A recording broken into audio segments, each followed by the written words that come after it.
Olá, boa noite, tudo bem? Estamos aqui mais uma vez compartilhando uma palavra com vocês, né?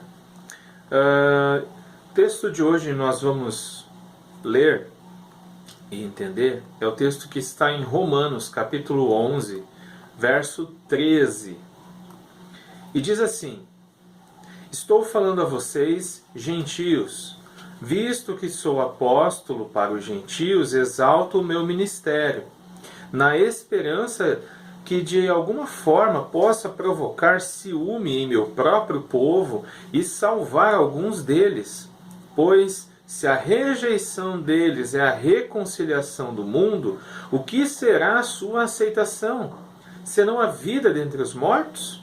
Se a santa parte da massa que é oferecida como primeiros frutos, toda a massa também o é. Se a raiz é santa, os ramos também o serão.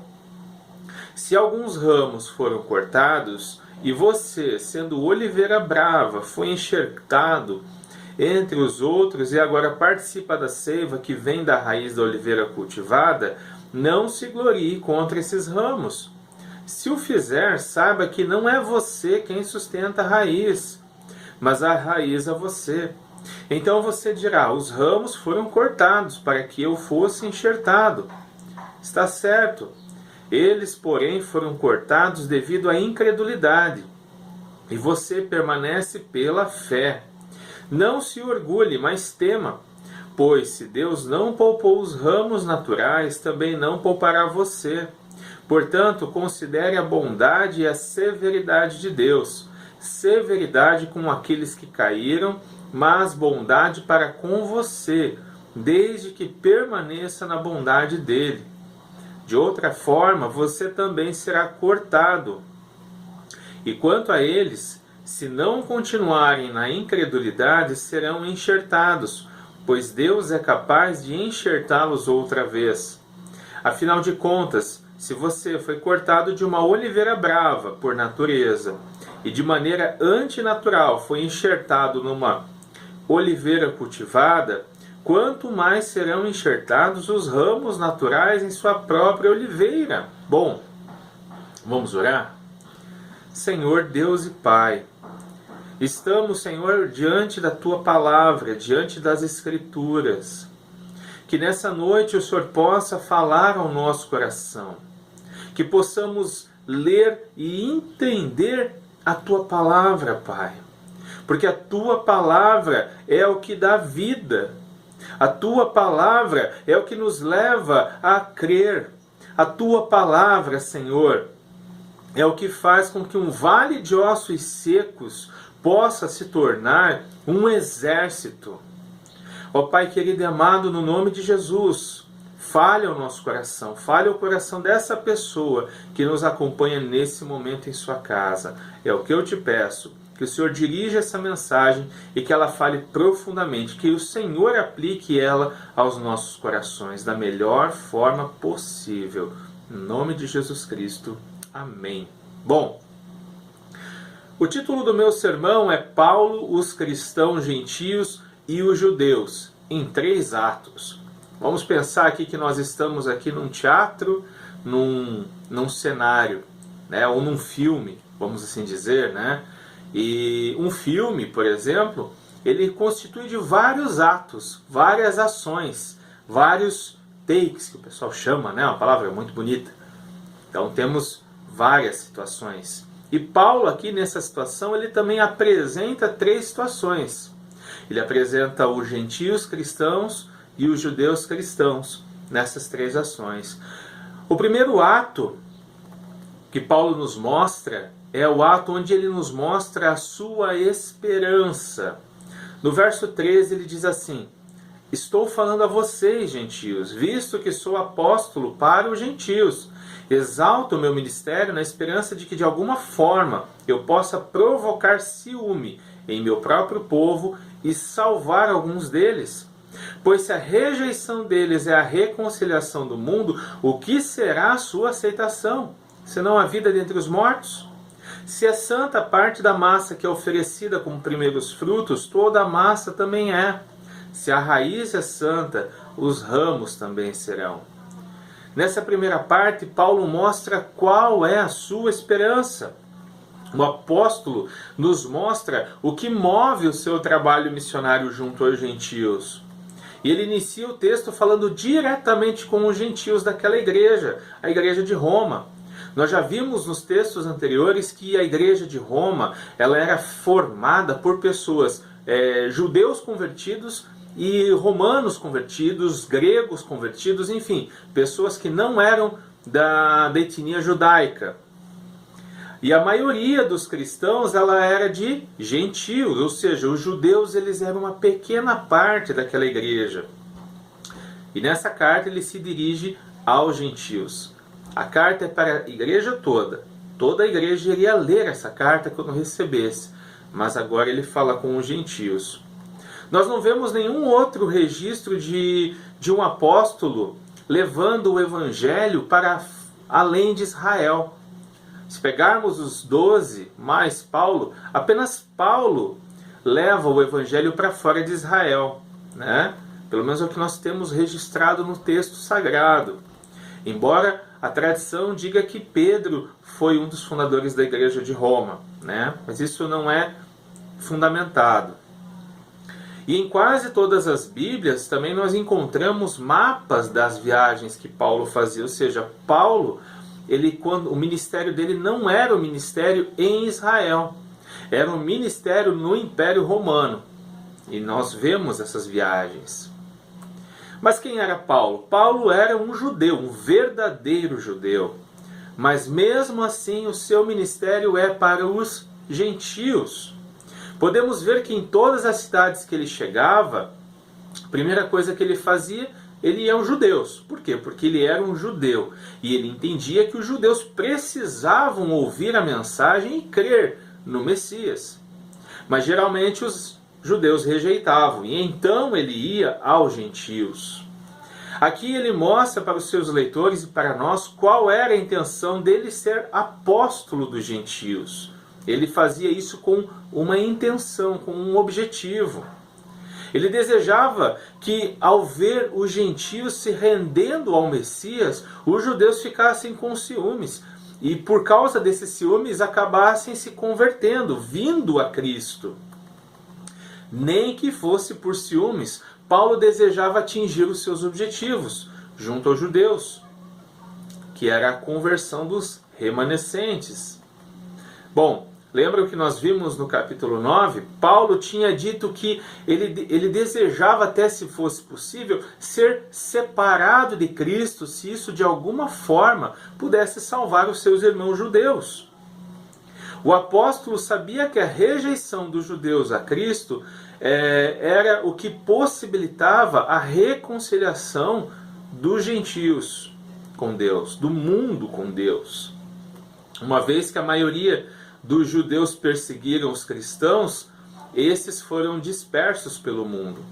Os primeiros cristãos judeus levaram a reconciliação aos gentios, a reconciliação do pecador com o Criador, a reconciliação que é feita pelo Salvador. Cristo veio aos judeus, mas estes o rejeitaram. Então os gentios foram alcançados. Em Romanos capítulo 5, verso 11, nós lemos que por meio de Jesus Cristo, o homem pode ser reconciliado com Deus apenas por meio de Jesus Cristo. Os gentios estavam agora experimentando essa reconciliação graças à rejeição dos judeus.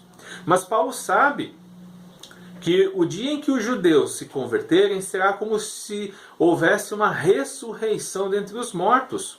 Pois se a rejeição dos judeus de Cristo simbolizava a reconciliação do mundo com Deus, o que seria que aconteceria com a sua aceitação? Seria a vida entre os mortos. Efésios capítulo 2, verso 1 diz assim: vocês estavam mortos em suas transgressões e pecados, nos quais costumavam viver, quando seguiam a presente ordem deste mundo e o príncipe do poder do ar, o espírito que agora está atuando nos que vivem na desobediência. Anteriormente, todos nós também vivíamos entre eles, satisfazendo as vontades da nossa carne, seguindo os seus desejos e pensamentos. Como os outros, éramos por natureza merecedores da ira. Todavia Deus, que é rico em misericórdia, pelo grande amor com que nos amou, deu-nos vida com Cristo, quando ainda estávamos mortos em transgressões. Pela graça vocês são salvos.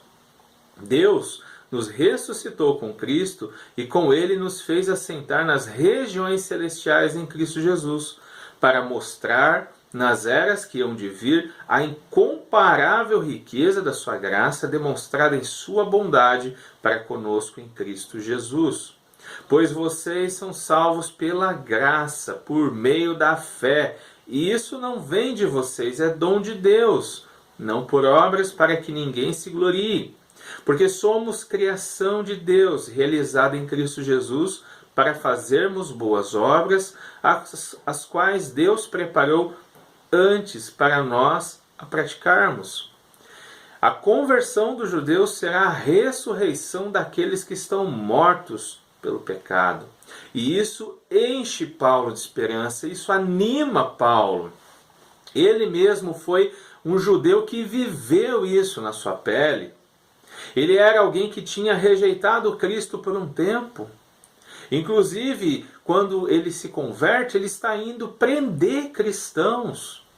Ele considerava os cristãos como um povo rebelde, como pecadores, como pessoas que não estavam fazendo a vontade de Deus. E ele, movido por um sentimento de raiva e de justiça, ele vai em busca deles. Mas Paulo não é capaz de resistir à doce voz de Jesus Cristo lá na estrada de Damasco. E na mesma hora, Paulo é transformado. Na hora que Jesus aparece para ele e fala com ele, Paulo é transformado. Paulo recebe vida. Um homem que estava morto recebeu vida. Veio da morte para a vida, das trevas para a luz. Para finalizar esse ponto, vemos que Paulo termina no verso 16 usando duas metáforas, duas analogias. A primeira ele fala sobre alimentos e a segunda sobre agricultura.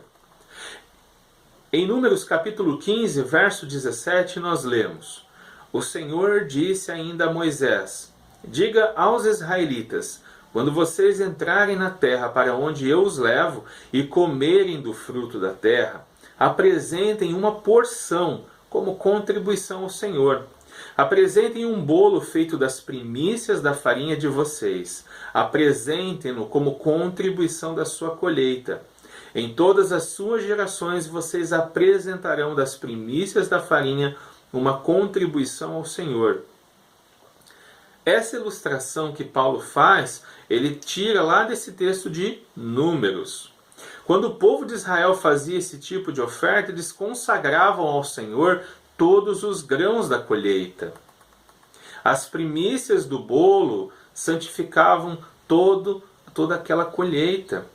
Junto com essa ilustração, Paulo traz outra, agora é sobre raiz e ramos.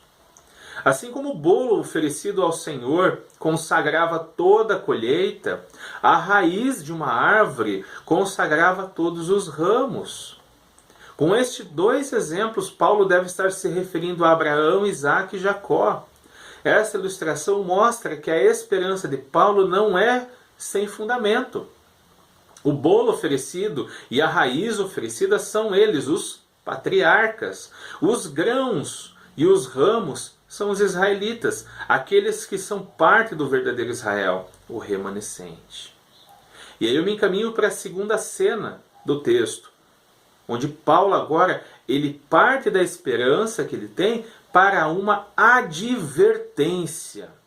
Verso 17 diz assim: Se alguns ramos foram cortados e você, sendo oliveira brava, foi enxertado entre os outros e agora participa da seiva que vem da raiz da oliveira cultivada, não se glorie contra esses ramos. Se o fizer, saiba que não é você quem sustenta a raiz, mas a raiz a você. Então você dirá: Os ramos foram cortados para que eu fosse enxertado, e está certo. Eles, porém, foram cortados devido à incredulidade, e você permanece pela fé. Não se orgulhe, mas tema, pois se Deus não poupou os ramos naturais, também não poupará você. Portanto, considere a bondade e a severidade de Deus. Severidade para com aqueles que caíram, mas bondade para com você, desde que permaneça na bondade dele. De outra forma, você também será cortado. A segunda parte do texto mostra uma advertência de Paulo para os gentios. Ele tinha acabado de falar sobre os ramos serem santificados pela raiz, e agora ele apresenta dois tipos de ramos: os ramos de enxerto e os ramos naturais. Os ramos de enxerto são os gentios, os ramos naturais são os judeus. E em vários textos nós vemos Israel sendo chamado de oliveira, ou sendo comparada como uma oliveira.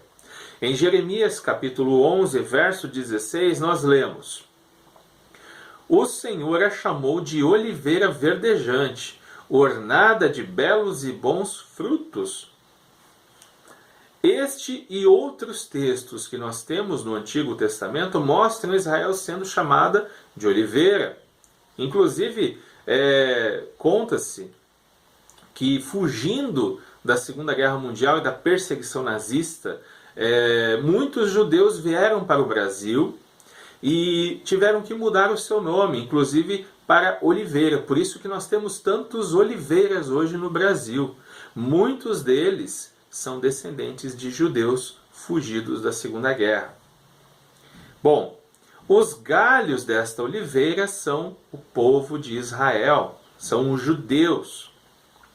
A advertência começa no verso 17. Ele diz que alguns ramos da oliveira foram cortados, quando fala dos judeus. Os gentios, agora ele chama de uma oliveira brava, né? Uma oliveira que não é a natural, é silvestre. E essa oliveira, esse ramo de oliveira brava, silvestre, agora é enxertado na oliveira cultivada, na oliveira chamada Israel, o povo de Deus. Paulo aqui não está dando conselho sobre plantação de oliveira. Paulo está dando lições, ensinamentos bíblicos, como diz John Stott.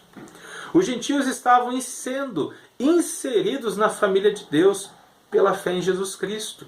Nós vimos alguns domingos atrás a respeito da adoção, que nós fomos adotados na família de Deus. E Paulo fala agora aqui que nós fomos enxertados na família de Deus, na oliveira, no povo de Deus. Ao longo do Antigo Testamento, vemos que todas as vezes que alguém se refere ao povo de Deus, se refere a quem? Aos judeus. Você não vai ver o autor bíblico chamando, por exemplo, os egípcios de povo de Deus. Você não vai ver o autor bíblico chamando os babilônicos de povo de Deus. Povo de Deus são Israel, os descendentes de Israel. O resto não é considerado povo de Deus. Mas agora os gentios também são considerados povo de Deus, estão sendo incluídos no povo de Deus. E alguns estudiosos desse texto dizem até mesmo que o motivo de Paulo falar isso é que talvez houvesse algum tipo de divisão naquela igreja, algum tipo de orgulho por parte dos gentios que faziam parte daquela igreja em relação aos judeus. Provavelmente esses gentios talvez se achassem superiores ou melhores do que os judeus. Paulo diz: sendo oliveira brava, foi enxertado entre os outros e agora participa da seiva que vem da raiz da oliveira cultivada. Não se glorie contra esses ramos. São os gentios que entraram de gaiato no navio. Você já ouviu essa música? Eu também. Então, não é Israel que entrou de gaiato, não, é o gentio. Eu e você estamos de gaiato.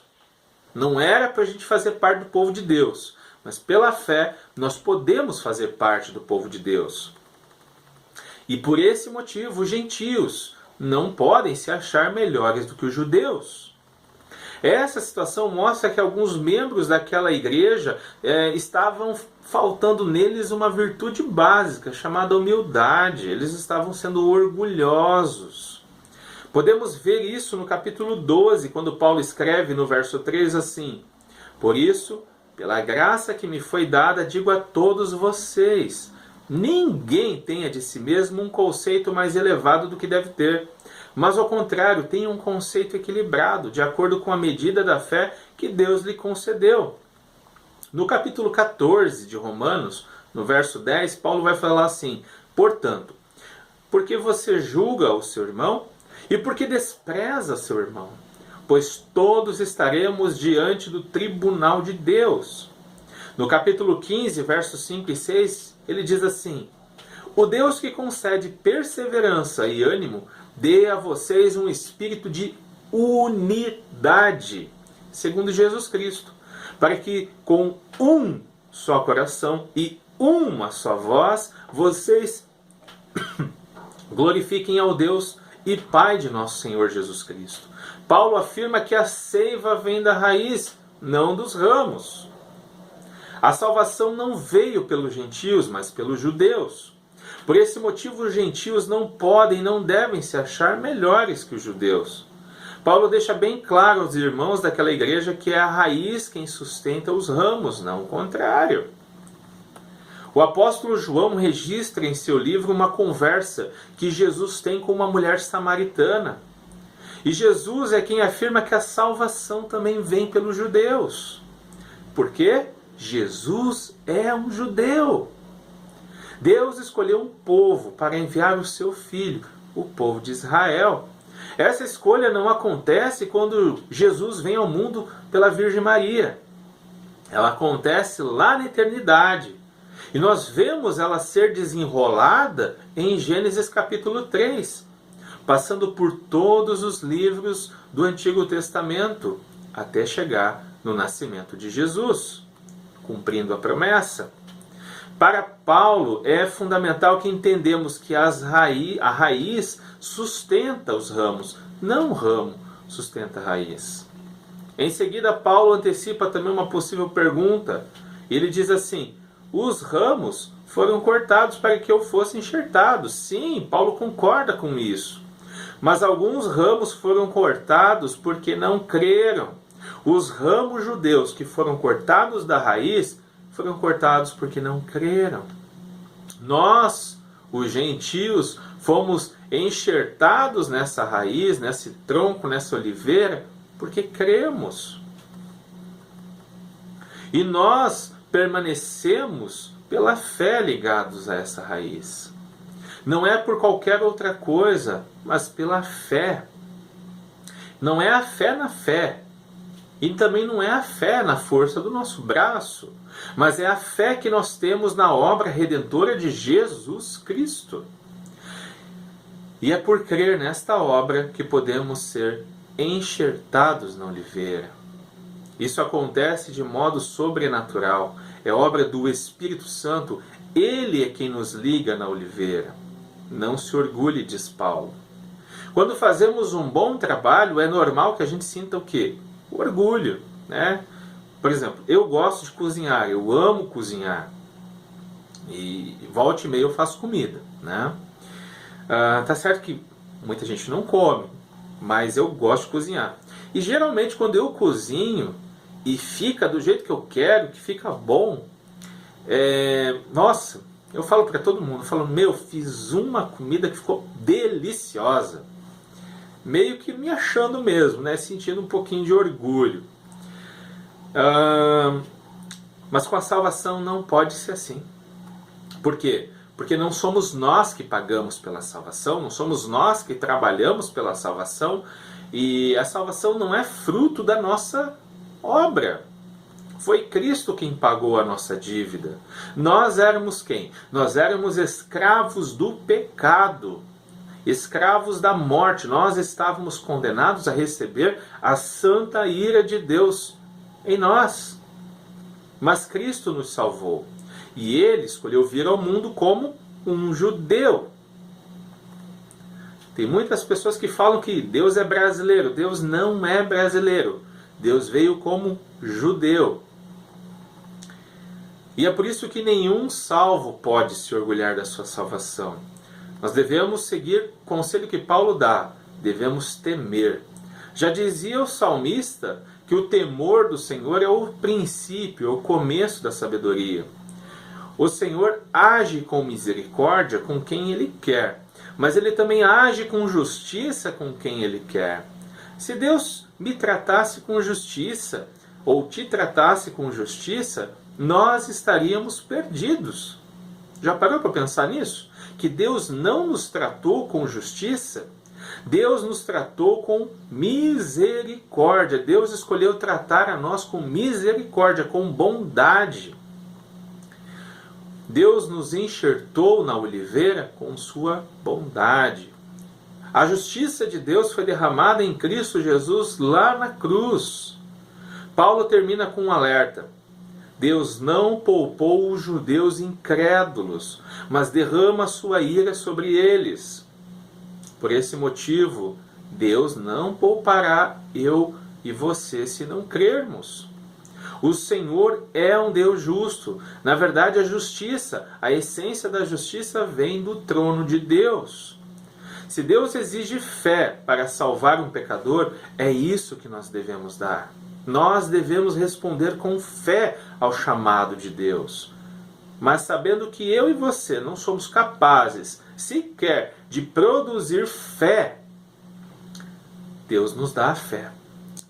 Em Efésios capítulo 2, verso 8, Efésios capítulo 2, verso 8 diz assim: pois vocês são salvos pela graça, por meio da fé, e isso não vem de vocês, é dom de Deus, não por obras para que ninguém se glorie.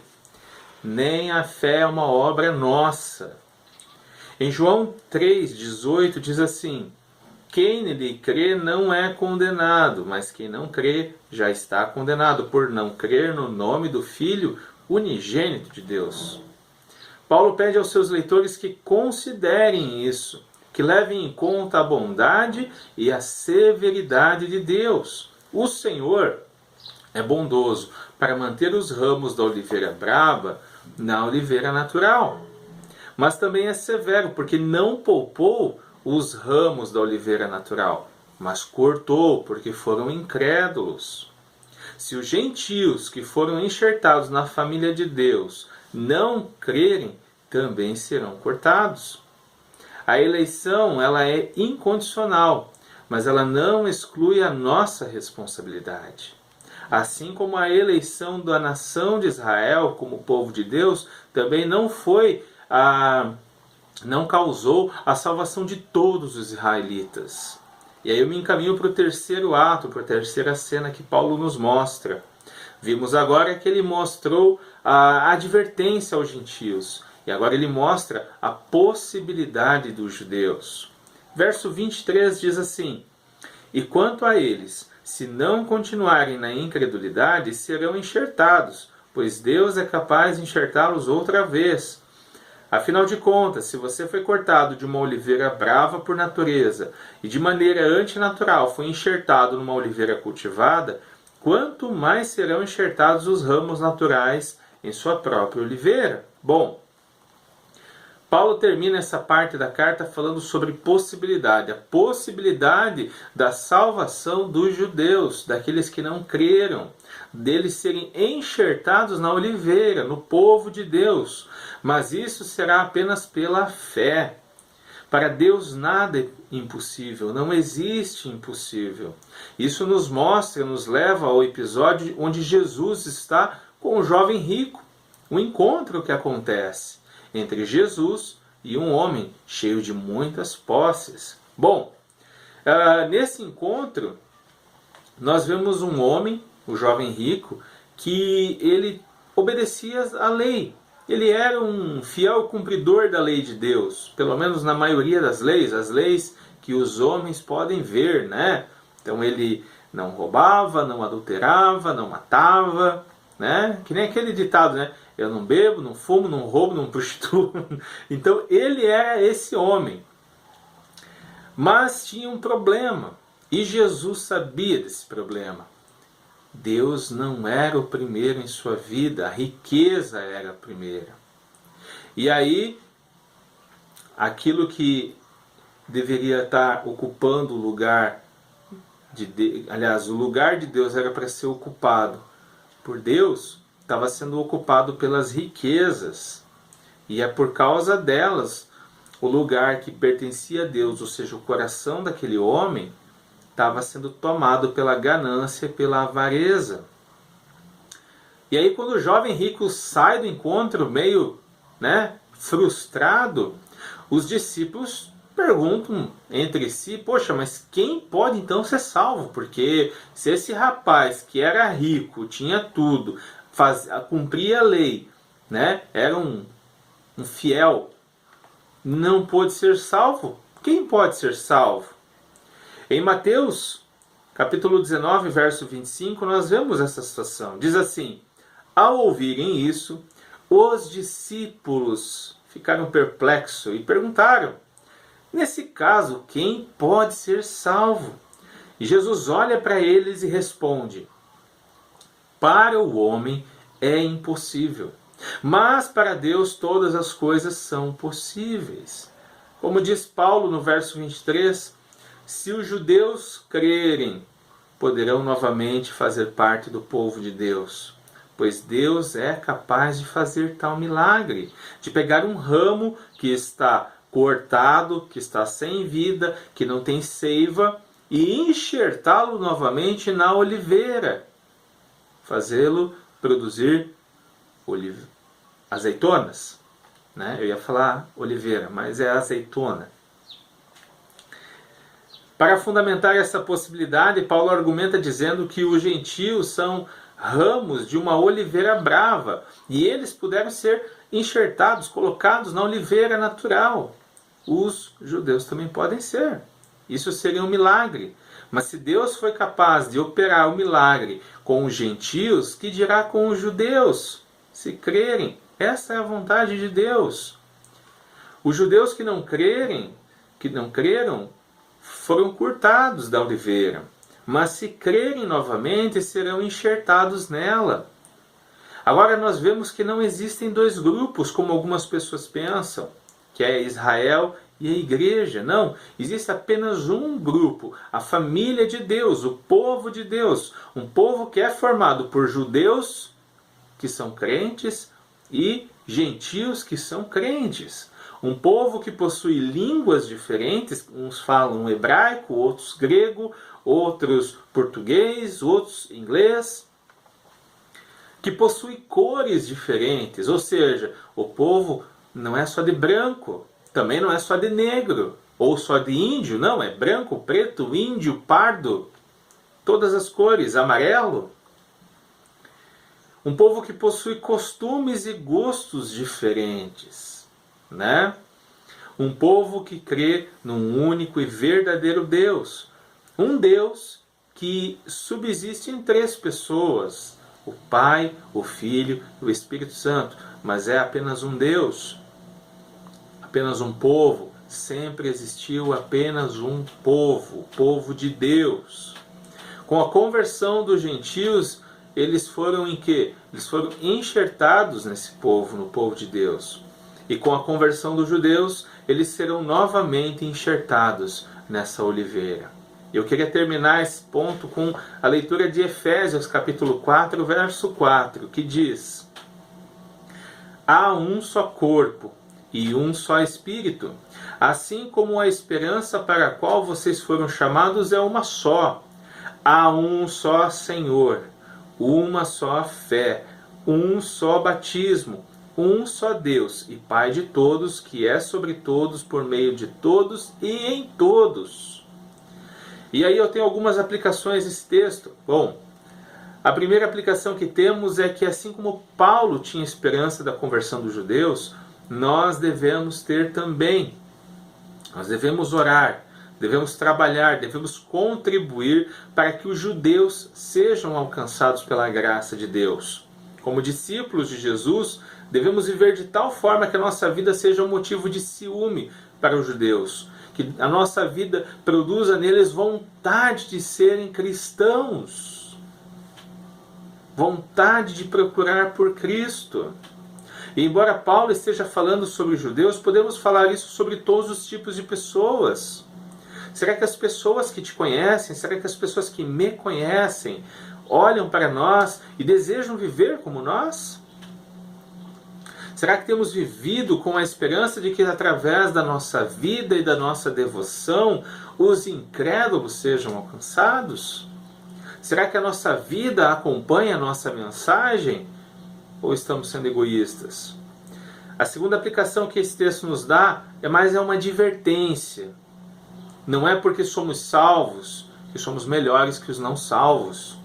Muito menos podemos nos considerar melhores que os judeus. Você provavelmente deve ter assistido o filme A Lista de Schindler. Bom, quem era Schindler? Schindler não era judeu, mas ele foi responsável pela salvação de centenas de judeus. E ele tem muito a nos ensinar, porque mesmo não sendo judeu, ele era um homem rico, mas não era judeu, não tinha compromisso nenhum com o povo judeu. Ele pega seu dinheiro e compra a vida de judeus, salvando-os do regime nazista. Ele sabia que era o que ele devia fazer. Nós temos muito a agradecer aos judeus, porque eles trouxeram o Messias. Jesus nasceu dos judeus. Deles vieram os patriarcas Abraão, Isaque e Jacó. Deles vem a fé. E eles nos deram as Escrituras, porque de todos os autores da Bíblia, apenas Lucas não é judeu. Todos os demais são judeus.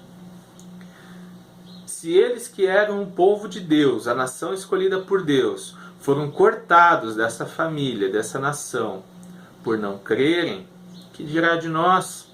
Devemos crer e temer ao Senhor. Ele não nos tratou com justiça, mas com misericórdia. Mas nós devemos crer, porque se não crermos, seremos cortados dessa oliveira, assim como os judeus que não creram. A terceira aplicação que nós temos nesse texto é que, mesmo que os judeus tenham sido cortados da família de Deus, cortados da árvore, da oliveira, o Senhor ainda pode trazê-los de volta. Essa possibilidade existe, é real e vai acontecer no final dos tempos. Assim como nós, os gentios, nós fomos adicionados à família de Deus, mesmo sendo estrangeiros, os judeus também podem. Devemos contribuir de todas as formas possíveis para que isso aconteça. E eu queria encerrar essa aplicação com um texto de Paulo, no verso 12. Diz assim, capítulo 11, verso 12. Mas se a transgressão deles significa riqueza para o mundo, e o seu fracasso riqueza para os gentios, quanto mais significará a sua plenitude. Se hoje eu e você temos uma Bíblia, se hoje eu e você somos salvos por Cristo, nós temos que agradecer aos judeus. O pecado deles possibilitou a nossa redenção. O que será que vai acontecer quando eles forem redimidos pelo sangue de Jesus? Vamos orar? Senhor, te agradecemos por tudo que o Senhor tem feito em nossa vida. Te pedimos que o Senhor aplique essa mensagem aos nossos corações conforme a nossa necessidade. Que o Senhor nos leve a tomar decisões e atitudes que glorifiquem o seu nome. Que sejamos, Senhor, levados a contribuir para a salvação de todos os judeus, para contribuir para a salvação daqueles que não creram em Ti ainda. Ó Senhor Deus de Abraão, de Isaque e de Israel, nós te louvamos, nós te agradecemos e te pedimos, Senhor, que sejamos instrumentos em Tuas mãos para levar a Tua mensagem até os judeus, não apenas a eles, mas a todos os povos dessa terra. É o que eu te peço, em nome de Jesus Cristo. Amém. Queridos, que Deus nos abençoe, fiquem com Deus e até a próxima.